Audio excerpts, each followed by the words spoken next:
आजकल गुजरात के गांव गांव के अंदर, घर घर के अंदर आम आदमी पार्टी की चर्चा हो रही है। चारों तरफ आम आदमी पार्टी की चर्चा है। एक बूढ़ी अम्मा आई, आके मुझे धीरे से कान में बोलती है, बेटा मैं बहुत गरीब हूँ, मेरा बड़ा मन है अयोध्या जाने का। मैंने कहा अम्मा आपको अयोध्या जरूर भेजेंगे। गुजरात के एक एक बुजुर्ग और एक एक माता को हम अयोध्या जी रामचंद्र जी के दर्शन कराएंगे। पिछले 3 साल में मैंने 50,000 बुजुर्गों को तीर्थ यात्रा कराई। 50,000। यहाँ पे गुजरात में 27 साल से भाजपा की सरकार है। आप में से किसी को अयोध्या जी के दर्शन कराए? भाजपा किसी को भी नहीं कराए। 27 साल में उन्होंने एक भी व्यक्ति को दर्शन नहीं कराए, तीर्थ यात्रा नहीं कराई। मैं CR पाटिल साहब को कहना चाहता हूँ, एक भी गुजरात के आदमी को तीर्थ यात्रा नहीं कराई। आम आदमी पार्टी की सरकार बन गई तो अगले 5 साल के अंदर गुजरात के सारी माताओं को और सारे बुजुर्गों को तीर्थ यात्रा करा। एक और मेरे पास गुजरात के बहुत गरीब एक व्यक्ति आए मेरे पास मिलने के लिए। उनका बेटा सरकारी स्कूल में पढ़ता है। बोले सर गुजरात में सरकारी स्कूलों का बहुत बुरा हाल है। अब आप सरकार बनाइए गुजरात में, और जैसे आपने दिल्ली में सरकारी स्कूल अच्छे किए ऐसे ही गुजरात के भी सरकारी स्कूल अच्छे कर दिए। इतना बुरा हाल सरकारी स्कूलों का गुजरात में, इतना बुरा हाल। 27 साल के अंदर भारतीय जनता पार्टी स्कूल ठीक नहीं कर पाई। मैं ये पूछना चाहता हूँ कि अगर हमने 5 साल के अंदर दिल्ली के सरकारी स्कूलों का इतना शानदार इंतजाम कर, 5 साल के अंदर अगर गरीबों के बच्चों को हमने भविष्य दिया है, 27 साल के अंदर भारतीय जनता पार्टी ने गुजरात के स्कूलों को ठीक क्यों नहीं किया? अच्छा ही नहीं, कभी करना ही नहीं चाहते थे। भारतीय जनता पार्टी कभी स्कूल ठीक नहीं करना चाहती थी। वो कभी सत्ता में स्कूल ठीक करने के लिए नहीं आए, वो केवल लूटने के लिए आए थे।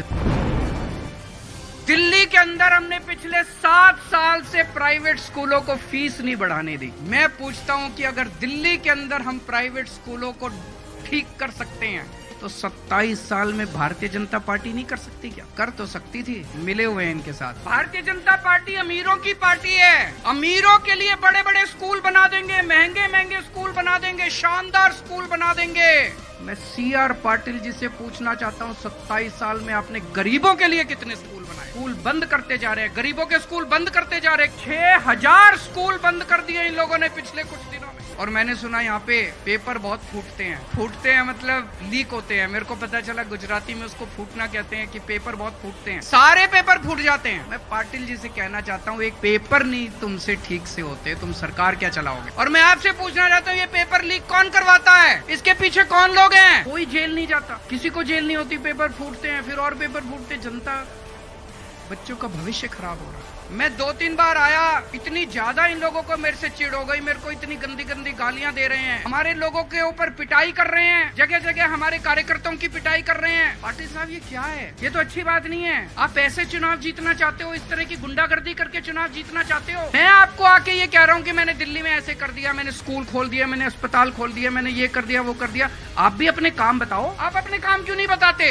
कोई काम किए ही नहीं, 27 साल में कोई काम किए ही नहीं, इसीलिए डरा रहे हैं। डरा के धमका के इस तरह से ये चुनाव जीतना चाहते हैं। ये तो अच्छी चीज नहीं है, ये तो गलत चीज है। अभी एक कांग्रेस का बहुत बड़ा नेता हमारी पार्टी ज्वाइन करना चाहता, बीजेपी वालों को पता चल गया, बात लीक हो गई, तो बीजेपी वालों का उसके पास फोन आया, बोले खबरदार आम आदमी पार्टी में गया तो कांग्रेस में ही रहे। तो उसने कहा कि कांग्रेस में रहूं क्यों?